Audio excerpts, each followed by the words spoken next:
ഹരേ കൃഷ്ണ. നാരായണീയം ദശകം 1 ശ്ലോകം 10.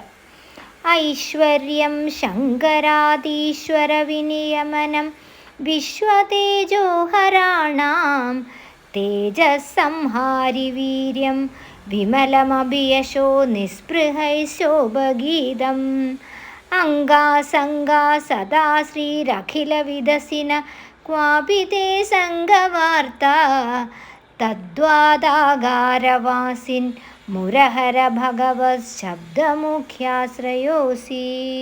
അല്ലയോ ഗുരുവായൂരിൽ കുടികൊള്ളുന്ന മുരാന്തകനായ ഭഗവാനെ, അങ്ങയുടെ പരമാധിപത്യം പരമേശ്വരൻ മുതലായവരെ പോലും നിയന്ത്രിക്കുന്നതാണ്.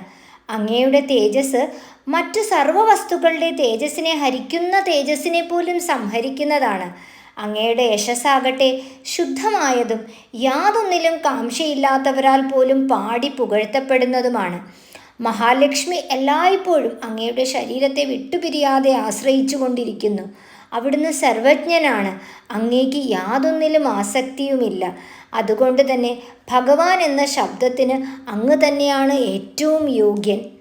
ഐശ്വര്യം, വീര്യം, യശസ്, ശ്രീ, ജ്ഞാനം, വൈരാഗ്യം എന്നീ 6 ഗുണങ്ങൾ തികഞ്ഞവരെയാണ് ഭഗവാൻ എന്ന പേരിന് അർഹൻ.